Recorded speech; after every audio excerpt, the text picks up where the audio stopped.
క్రీస్తునాథుని యందు మిక్కిలి ప్రియ సహోదరి సహోదరులారా, మార్చి నెల 1వ తారీఖున భారతదేశ క్రికెట్ టీం వెస్టిండీస్ మీద గొప్ప విజయాన్ని సాధించిన సందర్భంగా మన క్రైస్తవ కథోలిక కుర్రవాడైనటువంటి సంజు శాంసన్ క్రికెటర్ క్రీస్తు ప్రభువుని మహిమపరిచిన విధానాన్ని, దేవునికి ఆయన ఇచ్చినటువంటి ఆ మహిమను మనందరం కూడా తప్పనిసరిగా ఈ సందర్భంగా గుర్తు చేసుకోవాలి. అదేవిధముగా మనం ఆ సంఘటన నుండి మనం పాఠం నేర్చుకోవాలి. ఏం జరిగింది ఆ రోజున? ఆ రోజున మన భారతీయ క్రికెట్ జట్టు వెస్టిండీస్ మీద ఓడిపోతే భారతదేశం T20 మ్యాచెస్ నుండి, ఆ వరల్డ్ కప్ నుండి ఇంటికి రావాల్సి వచ్చేది.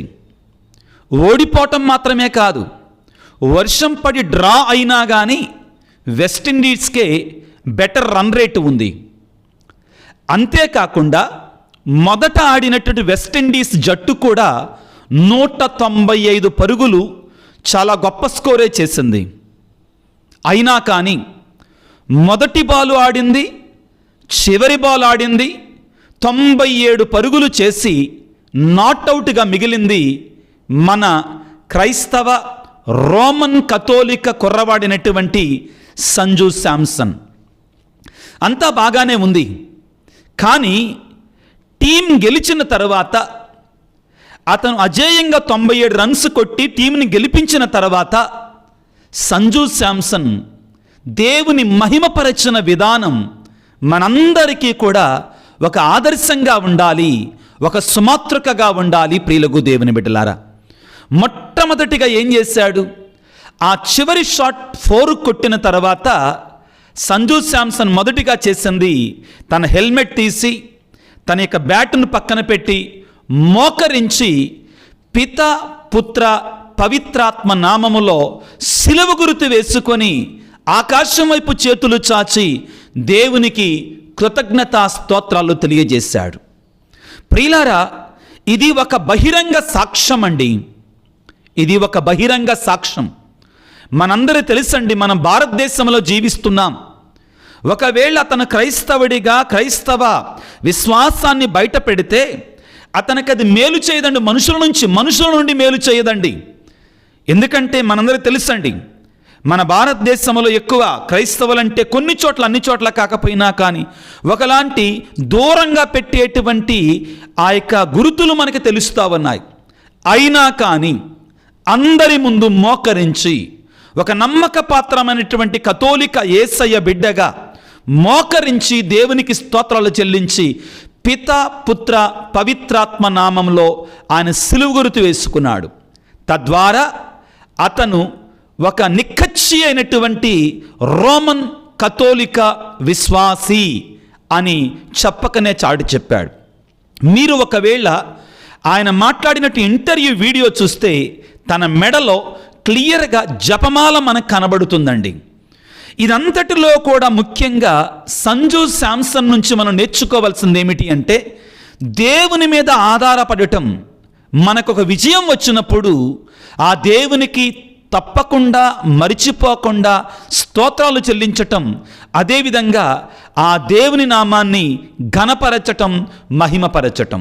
మొదటిగా మ్యాచ్ విన్ అయిన వెంటనే గ్రౌండ్లోనే మోకాళ్ళ మీద ఉండి పితాపుత్ర వేసి చేతులు జోడించి ఆకాశం వైపు చూస్తూ దేవుని నామాన్ని మహిమపరిచాడు, గొప్ప సాక్షిగా నిలబడ్డాడు.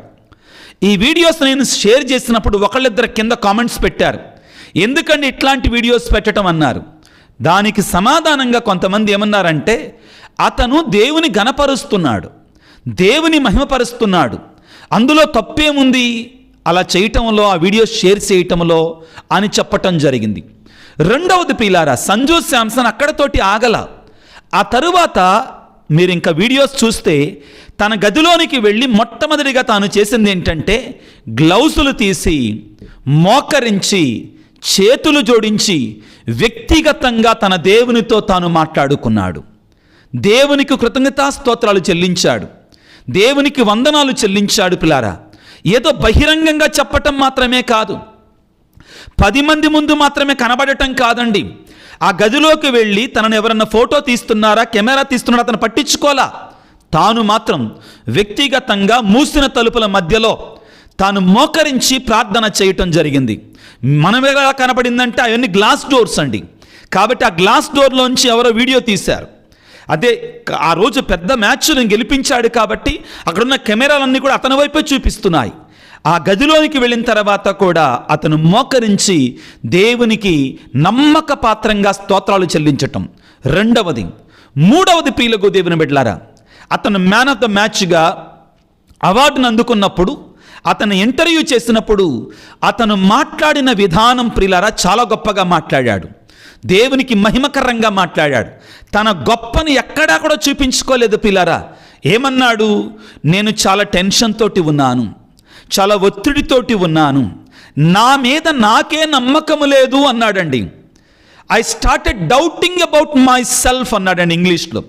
I started doubting about my self, but thanks to the almighty who is with me today. కానీ ఆ దేవునికి కృతజ్ఞతాస్తోత్రాలు, ఆ దేవుడు నాతో ఉన్నాడు ఈ రోజున. అంటే మిగిలిన రోజులు లేడని దాని అర్థం కాదు పిల్లరా. ఆయనే ఈ కార్యాన్ని, ఈ అద్భుతాన్ని, ఈ విజయాన్ని నా ద్వారా ఇంత స్కోరు చేపించింది అతనే అనని సంజు శాంసన్ ఆ రోజున మైక్ ద్వారా సాక్ష్యం పలికాడు. ప్రియులకు దేవుని బిడ్డలారా, ఇక్కడ కొంతమంది అంటున్నారండి, మరి సంజు శాంసన్ చాలాసార్లు విఫలమయ్యాడు కదా, అప్పుడు యేసుప్రభు ఆయనతోటి లేడా? ప్రియులారా, క్రైస్తవుని యొక్క విశ్వాసం ఏమిటి అంటే ప్రియులారా, మానవులంగా మనం విఫలమవుతాము, మానవులంగా మనం కోల్పోతాం కొన్ని సందర్భాలలో, అన్నిసార్లు గెలము. కానీ సంజు శాంసన్ మనకు నేర్పించేటువంటి సత్యం ఏంటంటే, నీవు ఏదన్నా సాధించినప్పుడు అది నీ గొప్పగా భావించమాకు, దేవుని గొప్పగా భావించు, దేవునికి మహిమకరంగా మాట్లాడు. అది మనం నేర్చుకోవాల్సినటువంటి సత్యం ప్రియులకు దేవుని బిడ్డలారా. చివరిగా ఆ ఇంటర్వ్యూలోనే మరొక చిన్న క్లిప్ ఒకటి ఉందండి, అది కూడా బయటికి వచ్చింది. ఏంటంటే అతను అడిగినప్పుడు, ఏంటి దీని యొక్క వెనకనటి కారణం ఏమిటి అంటే, I am a strong believer, నేను ఒక బలమైనటువంటి విశ్వాసిని దేవునిలో, but I do my faith in private అన్నాడండి. నేను నా విశ్వాసాన్ని నేను వ్యక్తిగతంగా ఉంచుకుంటాను అని చెప్పాడు. కానీ ఆ విధంగా చెబుతూనే దేవునికి మహిమకరంగా అతను దేవునికి ఎంతో మహిమ చేకూరేటట్లుగా అతను ప్రవర్తించాడు. అన్నిటికంటే ముఖ్యంగా ప్రియులారా, అతను కేరళ రాష్ట్రంలో ఉన్నటువంటి ఒక గ్రామం నుంచి వచ్చాడు. ఆ గ్రామం పేరు నాకు అంతగా పలకటం రావటం లేదండి. ఒకవేళ కేరళ వాళ్ళు సిస్టర్స్ కానీ ఫాదర్స్ కానీ ఈ వీడియో చూస్తుంటే నవ్వకండి. కేరళ రాష్ట్రంలో ఉన్నటువంటి విజింగల్ అనేటువంటి విజింగం అనేటువంటి గ్రామం నుంచి అతను వస్తున్నాడు. ఆ గ్రామంలో ఎక్కువగా అందరూ చేపలు పట్టేటువంటి వారంటండి. అతని యొక్క జీవితాలను నేను చదివినప్పుడు చాలా ఆదరణకరంగాను చాలా ఆదర్శవంతంగాను ఉందండి. ఒక పేద కుటుంబంలో పుట్టాడు. ఒక మంచి రోమన్ కథోలిక విశ్వాసము కలిగినటువంటి భక్తివంతమైన కుటుంబంలో జన్మించి ఆయన నిరంతరము కూడా అంటండి, అక్కడ రాయబడి ఉంది, సిలువ యాత్రల్లో పాల్గొనేటువంటి వాడంటండి. వత్తాసు పిల్లవాడిగా ఉండేటువంటి వాడిని, పీటర్ ఆల్టర్ బాయ్ లాగా ఉండేటువంటి వాడంటండి. తల్లిదండ్రులతో విడవకుండా దేవుని సన్నిధికి వెళ్ళేటువంటి ఒక చక్కని కథోలిక క్రైస్తవ కుటుంబంలో అతను జన్మించినటువంటి వాడని నేను ఇంటర్నెట్లో సెర్చ్ చేస్తే నాకు తెలిసింది. ప్రియులారా, ఏమి నేర్పిస్తుంది ఈ సంజు శాంసన్ గారి యొక్క ఈ సాక్ష్యం? ప్రియులారా, ఒకసారి మనం మత్తయి శుభవార్త 5వ అధ్యాయము 16వ వచనాన్ని మనం చదువుకుంటే, ప్రజలు మీ మంచి కార్యములను చూచి పరలోకమందున్న మీ తండ్రిని స్తుతించుటకు సన్నుతించుటకు మీ వెలుగును అందరి ఎదుట ప్రకాశించనిండు. ఇక్కడ ప్రియులారా, మనము మంచి కార్యాలు ఇతరుల ముందు ఎందుకు ఉంచాలి అంటే, మన గొప్పతనము కొరకై కాదు, మనను గురించి పొగడటము కొరకై కాదు, మనను సృష్టించినటువంటి మన దేవుడైనటువంటి మనకు తోడుగా ఉండే మనం నడిపించేటువంటి ఆ దేవుని నామానికి మహిమ కలగాలి, ఆ దేవునికి మహిమ రావాలి, ఆ దేవుని మహిమపరచాలి మనందరం కూడా మన క్రియల ద్వారా, మన కార్యాల ద్వారా, మన మాటల ద్వారా. సంజు శాంసన్ గురించి మాట్లాడుతున్నారండి చాలామంది ఈ రోజుల్లో. ఆ వీడియోలలో మాట్లాడుతున్నారు. ఎవరు మాట్లాడినా కానీ ఆయన గురించి ఒక మాట అంటున్నారు, చాలా మంచి వ్యక్తిత్వం కలిగినటువంటి వాడు, గొప్పలకు పోయేటువంటి వాడు, గర్వము లేనటువంటి వాడు, చాలా దీనత కలిగిన వ్యక్తి అన్నాడండి. బైబిల్ అంతటిలో కూడా మనకు నేర్పించే సత్యం ఏమిటంటే దేవుడు గర్వాత్మలను అణిచివేసి దీనులను లేవనెత్తేవాడు. సంజు శాంసన్ గారు ఎన్నో సంవత్సరాల నుంచి క్రికెట్ ఆడుతున్నారు, కానీ చాలా ఒడిదుడుకులు ఆయన ఎదుర్కొన్నాడండి పాపం. నేను కూడా కొంచెం క్రికెట్ అంటే ఇంట్రెస్ట్ ఉండి అప్పుడప్పుడు చూచేటువంటి వ్యక్తిని కాబట్టి మీతో చెప్తున్నానండి. చాలా సందర్భాలను అంత అవకాశాలు వచ్చినాయి, కానీ అతను కోల్పోయాడు. కొన్నిసార్లు మంచి నాక్స్ ఆడాడండి. కానీ ఈసారి ప్రియులారా, సంజు శాంసన్ మన భారతీయ క్రికెట్ జట్టు సెమీఫైనల్కి వెళ్ళటానికి మాత్రమే దోహదపడటం కాదు, కానీ అంతకంటే ఎక్కువగా తాను దేవుని సన్నిధిలో ఒక గొప్ప పేరు సంపాదించుకున్నాడు, ఒక గొప్ప స్థానాన్ని సంపాదించుకున్నాడు. అతను పలికిన సాక్ష్యం నేను చెప్పాను. 4 ముఖ్యమైన సంఘటనలు అండి. గెలవగానే మోకరించి పితాపుత్ర పవిత్రాత్మ నామమున వేసుకొని సెలవు గుర్తు వేసుకొని దేవునికి స్తోత్రాలు చెల్లించాడు. గదిలోకి వెళ్ళి వ్యక్తిగతంగా దేవుని నామాన్ని ఘనపరిచాడు. తర్వాత ఫస్ట్ ఇంటర్వ్యూ చేసుకుంటా, ఈరోజు దేవుడు నాతోటి ఆల్మైటీ గాడ్ నాకు తోడుగా ఉన్నాడు కాబట్టే నేను ఇది చేయగలిగానని దేవుని నామాన్ని ఘనపరిచాడు. ఆ తర్వాత నేను ఒక భక్తుణ్ణి, నేను ఒక విశ్వాసని, నేను ఒక బలమైన విశ్వాసని, కానీ నా విశ్వాసాన్ని నేను వ్యక్తిగతంగా ఉంచుకోవటానికి మాత్రం ప్రయత్నం చేస్తానని చెబుతూనే దేవుని నామాన్ని అతను ఘనపరిచాడు, దేవునికి సాక్ష్యం ఇచ్చాడు, దేవుని నామానికి మహిమకరంగా జీవించాడు. ఇదిగో వాక్యం ఏముంటుంది? మీ మంచి పనులను, మీ సత్కార్యములను ఇతరులు చూచి పరలోకమందున మీ తండ్రిని స్తుతించులాగున మీరు ప్రవర్తించాలి. క్రైస్తవులారా, మీరు చేసే పనులు దేవునికి అవమానాన్ని తేటం కాదు, కానీ దేవునికి మహిమకరంగా ఉండాలి అని వాక్యం మనకి సెలవిస్తుంది. ప్రియులకు దేవునులారా, అన్నిటికంటే ముఖ్యంగా ఇదిగో మనం ఎప్పుడూ కూడా నా గొప్పతనం కాబట్టి నేను చేశాను, నా వల్ల అయ్యింది కాబట్టి నేను చేశాను అనకూడదు. ఈ సంజు శాంసన్ సంఘటన నుంచి మనం నేర్చుకునేది అదే. ఆయన 97 రన్లు కొట్టాడండి. ఒక 3 రన్లు కొడితే సెంచరీ, కానీ అవుట్ కాల. ఆయన అజేయంగా ఉన్నాడు. ఈజ్ నాట్ అవుట్ అయినా కానీ ఎక్కడా కూడా అతనిలో గర్వం అనేటువంటిది కనపడలా. ఒక చిరునవ్వుతో, దీనతతో దేవుని మహిమపరిచాడు. మనం కూడా ప్రియులారా, ఏదన్నా సాధించేటప్పుడు దేవుని కృపే, దేవుని దీవెనే అని చెప్పాలే కానీ గర్వాన్ని దగ్గరకు రానివ్వకూడదు. వాక్యం ఏమని చెప్తుంది? యాకోబు పత్రిక 4వ అధ్యాయములో 13వ వచనములో మనమంట ఈ విధంగా మాట్లాడకూడదంటండి. ఏ విధంగా మాట్లాడకూడదు? నేడో రేపో ఏదైనా నగరమునకు పోయేదము, అచ్చట ఒక సంవత్సరములో వ్యాపారము చేసి మంచి లాభములు సంపాదించదము అని మీరు పలకరాదు. అయ్యలారా, నా మాట వినండి. మీ జీవితము రేపు ఎట్లుండునో మీకు తెలియదు. కాబట్టి ఇప్పుడు మీరు పొగరబోతులై డమ్మములు పలకకూడదు. అది సాతాను క్రియగా ఉంటుంది.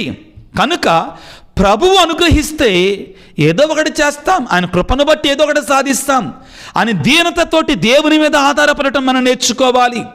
ఈనాడు సంజు శాంసన్ని భారతదేశం అంతా కూడా వేనోళ్ళ కొనియాడుతుందంటే అక్కడక్కడ మత ఛాందస్యవాదులు ఉంటారండి, లేనిపోయినటువంటివి వీడియోలు చేస్తారు. వాటిని మీరు పట్టించుకోమండి అంటే అది వస్తూనే ఉంటాయండి. ఎంత విరోధం వస్తే అంత ఘనంగా దేవుడు మహిమపరుస్తాడు. పిల్లారా, మహిమపరచబడతాడు, అది గుర్తుపెట్టుకోండి.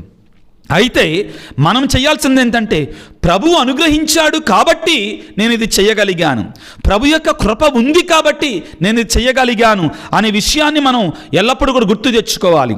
పౌలు గారు కొరింథీయులకు రాసిన మొదటి లేఖ 15వ అధ్యాయంలో ఇదే విషయాన్ని మనకి మరొకసారి జ్ఞాపకం చేస్తాడు. పిల్లరా, పౌలు కొరింథీయులకు రాసిన మొదటి లేఖ 15వ అధ్యాయము 10వ వచనాన్ని జాగ్రత్తగా చదువుకోవటానికి ప్రయత్నం చేద్దాం. ఏమంటుందండి? కానీ దేవుని అనుగ్రహము వలన నేను ఇప్పుడు ఉన్న స్థితిలో నేనున్నాను, అంతే. నా గొప్ప కాదంటున్నాడు పౌలు గారు. నేను ఇప్పుడు ఉన్న స్థితి దేవుని యొక్క కృప వలనే, దేవుని యొక్క అనుగ్రహం వలనే, ఆయన ఆశీర్వాదం కారణే. ఇది దేవుని యొక్క కార్యమే కానీ నా కార్యము కాదు అని పౌలు గారు అంటున్నాడు, సంజు శాంసన్ పలికినట్లుగా. యాకోబు పత్రిక 1వ అధ్యాయము 17వ వచనంలో ప్రియులారా మరొకసారి చాలా చక్కని మాట ఉంటుందండి అక్కడ. ఏమిటి అంటే, అన్ని మంచి కార్యాలు కూడా, అన్ని మంచి వరాలు కూడా దేవుని నుండే మనకు వస్తాయంటండి, మన గొప్పతనం కాదు. వాక్యం ఏమంటుందండి? యాకోబు పత్రిక 1వ అధ్యాయం 17వ వచనంలో అన్ని మంచి వరములు, అన్ని సమగ్ర బహుమానములు దేవుని వద్ద నుండే ప్రసాదించబడతాయి, మన గొప్పతనం కాదు బిడ్డలారా. కాబట్టి గర్వించటానికి నేనెవరనండి? ఏదో 4 మాటలు దేవుని యొక్క వాక్యాన్ని మీకు అందిస్తున్నా కాబట్టి నేను గొప్ప అని అనుకుంటే నా పతనం మొదలైనట్టే. ఆ దీనత నాలో లేకపోతే నేను కూడా ఒక బలహీనుడనే, నేను కూడా ఒక మట్టి మనుష్యునే. దేవుడు నాకు కృపనిచ్చాడు, ఆయనకే మహిమ ఘనత చెల్లునుగాక. ఆయనే ఘనపరచబడాలి, ఆయనే మహిమపరచబడాలి, ఆయన మీద నేను ఆధారపడాలి ఎల్లప్పుడూ కూడా. ప్రియులకు దేవుని బిడ్డలారా, ఏమంటున్నాడు? అన్ని మంచి వరములను, అన్ని సమగ్ర బహుమతులను పరలోకము నుండి దేవుని వద్ద నుండే వస్తాయి, కానీ మన గొప్పతనము కాదని ఎల్లప్పుడు. మొదటిగా సంజు శాంసన్ సంఘటన నుంచి మనం నేర్చుకునేది, ఆయన ఏ విధముగా ఇది దేవుని కృప. The almighty God is with me and I thank him for being with me and మరి making this activity done successfully. ఈ కార్యాన్ని దేవుడు నడిపించినందుకు దేవునికి స్తోత్రాలు. దేవునికే ఆ యొక్క మహిమ చేకూర్చాడు. రెండవది ప్రియులకు దేవుని బిడ్డలారా ఏమిటి అంటే, అన్నిటికంటే ముఖ్యమైనటువంటిది కీర్తన 111 5వ వచనములో చాలా చక్కని మాట ఉంటుంది. 115వ కీర్తన 1వ వచనములో మొదటిగా ప్రియులారా, ఇది చేసింది నేను కాదు, దేవుడే చేశాడు. రెండవది, మహిమ ఘనత ఆయనకే చెల్లాలి, మనకు కాదు. ప్రియులారా, బైబిలులో మహిమను ఎవరైతే తాము పొందుకోవటానికి ప్రయత్నం చేశారో అటువంటి వారు కూలిపోయారండి. దేవునికి ఇవ్వాల్సిన మహిమను మనం తీసుకుంటే ఊరుకోడు దేవుడు. ఏమై ఉంటుంది? మీరు ప్రభువుని స్తుతింపుడు, ప్రభు మాకు మహిమ తగదో, నీ ప్రేమ వలనను నీ విశ్వసనీయత వలనను నీకే మహిమ తగి ఉన్నది, నీకే మహిమ కలుగునుగాక, మాకు మహిమ తగదయ్యా. సంజు శాంసన్ ఆ రోజున మనకు నిరూపించి చూపించాడు. యవన ప్రాయంలో ఉన్న యువతి యువకులారా, మీకందరికీ కూడా ఈ సంఘటన, ఈ ముఖ్యమైన సంఘటన ఒక గొప్ప సుమాత్రకగా ఉండాలి. ఇక్కడ నేనేమంటున్నానంటే ప్రియులారా, తర్వాత కాలంలో సంజు శాంసన్ గారు ఇంకా బెటర్గా ఆడతారో లేకపోతే కొంచెం కిందికి వెళతారో, అది దాని గురించి నేను మాట్లాడతల్లా. కొన్నిసార్లు వెనక్కి వెళ్ళినా వెళ్ళొచ్చు, నేను దాని గురించి మాట్లాడతాను. కానీ సంజు శాంసన్ గారు ఈ రోజున దేవుని మహిమపరిచిన విధానం మనందరికీ ఉదాహరణగా ఉండాలి, ఒక సుమాత్రకగా ఉండాలి. కొంతమంది అనొచ్చు, ఇంతకుముందు ఆడలేదుగా. We're not talking about that. నిజమే, అతనే అన్నాడు. కానీ ఈ రోజున దేవుడు నన్ను మహిమపరిచాడు కదా, దాని గురించి, ఆ దేవునికి మహిమ గురించి మాట్లాడతాం అంతే. మానవులం దేవునికి క్రెడిట్ ఇవ్వటం నేర్చుకోవాలి ప్రియులకు దేవుని బిడ్డలారా. 2వ కొరింథీ పత్రిక 10వ అధ్యాయం 17వ వచనంలో కూడా ఇదే వాక్యాన్ని మనం చదువుకుంటాం. దేవునికే మహిమ కలుగునుగాక, దేవునికే ఆ యొక్క కృతజ్ఞత కలుగునుగాక అని పలుకుతున్నాడు. ప్రియులారా, చివరిగా ఇదిగో మనకి ఈ యొక్క పౌలు గారు ఒక మాట అంటారు. ఏమిటి అంటే, మీరు తిన్నా తాగినా దేవుని మహిమ కొరకే చేయండి, నీ సొంతం కోసం చేయి. మాకు నువ్వు ఏమి చేసినా కానీ దేవుని మహిమ కొరకే చేయి. ఇది నేర్చుకుందాం ప్రియులారా. ఈ శ్రమల కాలంలో ముఖ్యంగా ప్రియులారా మనం దీన్ని అలవాటు చేసుకోవాలి. ఏమిటి? ఇదిగో పౌలు కొరింథీయులకు రాసిన 2వ లేఖ 10వ అధ్యాయము చక్కని మాట మనందరం ధ్యానం చేసుకుందాం. చివరిగా ప్రియులారా ఈ మాటని ఏమంటాడు ఆయన? మీరేం చేసినా కానీ అది దేవుని మహిమ కొరకే చేయండి, మీ సొంతం కోసం చేయమాకండి. తిన్నా తాగినా ఏం చేసినా కానీ. వాక్యాన్ని చదువుకుంటే పౌలు కొరింథీయులకు రాసినటువంటి 2వ లేఖ 10వ అధ్యాయము 17వ వచనము, కానీ పరిశుద్ధ గ్రంథము చెప్పుచున్నట్లుగా గొప్పలు చెప్పుకొనదలచిన వాడు ప్రభువునందు గొప్పలు చెప్పుకోవాలి, నా అందు కాదు. దేవుని యందు గొప్పలు చెప్పుకోవాలి ప్రియులకు దేవుని. నా గొప్పలు కాదు నేను చెప్పుకోవాల్సింది ప్రియులకు దేవుని బిడ్డలారా. అదేవిధంగా ఇదిగో పౌలు కొరింథీయులకు రాసిన మొదటి లేఖ 15వ అధ్యాయం, పౌలు కొరింథీయులకు రాసిన మొదటి లేఖ 15వ అధ్యాయం 10వ వచనం ఈ విధంగా సెలవిస్తుంది. కానీ దేవుని అనుగ్రహం వలన నేనిప్పుడు ఉన్నటువంటి స్థితిలో నేనిప్పుడు ఉన్నాను అని పలుకుతున్నాడు. ప్రభువును వేడుకుందాం పిల్లారా. మన జీవితంలో ఎటువంటి గొప్ప కార్యాలు వచ్చినా కానీ మన గొప్పలకు వెళ్ళొద్దు. బైబిల్ గ్రంథం ఏం చెప్తుందంటే, గర్వం వినాశనానికి ముందుగా నడుస్తుంది, దాన్ని రానివద్దు మనం ఎప్పుడు కూడా. ఆ ప్రభువుకు స్తోత్రాలు తెలియజేసుకుందాం. సంజు శాంసన్ ద్వారా క్రైస్తవ మతాన్ని ఘనపరిచినందుకు, తనకు తాను మహిమ తెచ్చుకున్నందుకు దేవునికి స్తోత్రాలు, వందనాలు. అదేవిధంగా రానున్న కాలంలో కూడా జమీమా రాడ్రిక్స్ లాంటి క్రైస్తవ ఆడపడుచులని, సంజు శాంసన్ లాంటి క్రైస్తవ కుమారుల ద్వారా దేవుడి మహిమను పొందుకోవాలని, ఈ దేశానికి సేవ చేయాలి మనం, ఈ దేశం పేరు నిలబెట్టాలి మనం. క్రైస్తవులు అనేటువంటి వారు పరాయి వాళ్ళు కాదు. క్రైస్తవులు అనేటువంటి వారిలో ప్రవహించేది కూడా ఈ దేశపు రక్తం. గుర్తుపెట్టుకోవాలి. దేశం మీద నిందలు వేయటం కాదు, దేశాన్ని అవమానించటం కాదు. తప్పు ప్రియులారా, ఈ దేశం మనది. దేవుడు మనల్ని ఈ కాలంలో ఈ దేశంలో మనల్ని సృష్టించాడు కాబట్టి మనం నమ్మకపాత్రంగా ఉండాలి. దేవుడు అవమానాన్ని ఘనతగా మార్చేవాడు. దేవుడు కన్నీటిని నాట్యముగా మార్చేవాడు. ఒక వీడియో కూడా వైరల్ అవుతుంది. మన T20 కెప్టెన్ సూర్యకుమార్ గారు ఒకసారి ఇంటర్వ్యూ ఇచ్చుకుంటా ఎవరో అడిగారు ఆయన్ని, ఏమండి సంజు శాంసన్ ఎందుకు ఆడించట్లేదనంటే, ఆ రోజు తప్పు పట్టాల్సిన అవసరం లేదండి సూర్యకుమార్ గారిని కూడా. ఆయన అప్పుడున్న పరిస్థితులను బట్టి అందరం బాగా ఆడుతున్నాం కదా, ఒకళ్ళిద్దరు పేర్లు చెప్పి వీళ్ళు బాగానే ఆడుతున్నారు కదా, వాళ్ళని తీసేసి సంజు శాంసన్ తోటి ఆడించమంటావా అని ఎదురు ప్రశ్నించి కొంచెం నవ్వాడు. దాన్ని ఎగతాళిగా మనం చూడాల్సిన అవసరం లేదు. అప్పుడున్న పరిస్థితుల ప్రకారం ఒక కెప్టెన్గా అతను మాట్లాడాలి కాబట్టి మాట్లాడాడు. కానీ అదే సూర్యకుమార్ గారు గెలిచిన తర్వాత తన యొక్క క్యాప్ తీసి మరి గౌరవించాడు కదా సంజు శాంసన్ని.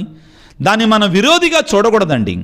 మరి ప్రతి చిన్నదాన్ని కూడా అది చెడు దృష్టితో మనం చూడకూడదు, లేకపోతే చిన్న స్మాల్ మైండ్స్ తోటి మనం చూడకూడదండి. అప్పుడున్న పరిస్థితుల ప్రకారం ఆయన మాట్లాడి ఉంటాడు. అతను కెప్టెన్గా అలా మాట్లాడాలి కూడా కొన్నిసార్లు. ప్రియులకు దేవుని బిడ్డలారా, ఈ రోజున దేవునికి స్తోత్రాలు తెలియజేసుకుంటూ, అదేవిధంగా మన భారతీయ క్రికెట్ జట్టునే కాకుండా అందరిని కూడా దీవించాలని, ముఖ్యంగా ప్రియులారా మన ఆసియాలో ఇస్రాయేలు, ఇరాక్, ఇరాన్, అమెరికా మధ్యలో జరుగుతున్న యుద్ధం త్వరగా సమసిపోయి ముగించబడి శాంతి సమాధానం నెలకొలాలని, ప్రజలందరూ కూడా సుభిక్షంగా ఉండాలని ఆ దేవాదేవుని తలలో ఉంచి ప్రార్థన చేసుకుందాం. సర్వశక్తిమంతుడా, సర్వోన్నతుడా, ప్రేమామయుడా, నీ సమయంలో ఇన్ యోర్ టైం నిన్ను నువ్వు ఘనపరచుకునే దేవుడవు నాయన. ఇదిగో నీ కుమారుడైనటువంటి, నీ భక్తుడైనటువంటి, నీ విశ్వాసి అయినటువంటి సంజు శాంసన్ తాను ఆ సమయంలో సందర్భోచితంగా నీ యొక్క మహిమని, నీ నామాన్ని మహిమపరిచిన విధానాన్ని బట్టి, ఘనపరిచిన విధానాన్ని బట్టి నీకు స్తోత్రాలు, వందనాలు. ఒక క్రైస్తవ రోమన్ కథోలిక యువకుడి ద్వారా భారత జట్టుకి సేవలు అందిస్తున్నందుకు మీకు స్తోత్రాలయ్యా. అటువంటి అవకాశాన్ని సంజు శాంసన్కి మళ్ళీ ఇచ్చినందుకు మీకు స్తోత్రాలయ్యా. ఒకవేళ నువ్వు ఈ రీతిగా ఘనపరచుకోవటం కోసమేనేమో, నీ నామాన్ని మహింపరచుకోవటం కోసమేనేమో అతను ఎన్నిసార్లు బయటికి వెళ్ళినా మరలా కూడా టీంలోకి తీసుకురాగలిగారు. మీకు స్తోత్రాలు, వందనాలు. ప్రభువా, మేమందరము కూడా సంజు శాంసన్ నుంచి నీ నామాన్ని మహిమపరిచేటట్లుగా, నీ నామాన్ని ఘనపరిచేటట్లుగా, అదేవిధంగా మా భారతదేశాన్ని ప్రేమించేటట్లుగా, మా భారతదేశానికి వివిధ రూపాలలో సేవ చేసేటట్లుగా, నమ్మకపాత్రమైన భారతీయులుగా ఉండేటువంటి కృపను మాకు దయచేయండి. ప్రభువా, మా జీవితంలో మేము తినినా తాగినా ఏ పని చేసినా కానీ నీ మహిమనే ప్రకటించేటువంటి క్రైస్తవులంగా మమ్మల్ని దీవించండి. ప్రభుగా, గర్వానికి వెళ్లకుండా నీకే మహిమ ఘనత చేకూర్చేలా మమ్మల్ని దీవించండి. ఈనాడు ఈ వాక్య పరిచయలో పాల్గొంటున్నటువంటి నీ బిడ్డలందరినీ దీవించండి ప్రభుగా. ముఖ్యంగా అనారోగ్యంతో బాధపడుతున్న బిడ్డలను నీ గాయపడిన హస్తాలతో తాకి స్వస్థపరచండి. ప్రత్యేకమైన రీతిలో యేసు రాజా ఈనాడు కుటుంబాలలో శాంతిని, సమాధానం దయచేయండి. మరి ముఖ్యంగా ప్రభుగా మా కొరకు ప్రార్థించండి అయ్యా అని వివిధ ఉద్దేశాలతో, తలంపులతో ఎవరైతే ఈ వీడియో కింద వారి తలంపులు ఉంచుతున్నారు వారందరిని దీవించమని, ఆశీర్వదించమని, మరి ముఖ్యంగా ప్రభుగా ఈ యొక్క పరిచర్య కొరకై, ఈ మినిస్ట్రీ కొరకై ఎవరైతే ఆర్థికంగాను ఆలోచన పరంగాను దోహదపడుతున్నారు, సహాయం చేస్తున్నారు, వారిని 30 60 100 దీవించమని మనాదురైన క్రీస్తు ద్వారా వేడుకొనుచున్నాము తండ్రి, ఆమెన్. ప్రభువు మీతో ఉందరుగాక, మీ ఆత్మతో ఉందరుగాక. సర్వశక్తి గల సర్వేశ్వరుడు పిత, పుత్ర, పవిత్రాత్మ మిమ్మందరిని చల్లగా దీవించి ఆశీర్వదించి కాపాడుదురుగాక. God bless you. దేవుడి మిమ్ము దీవించుగాక. ఆమెన్.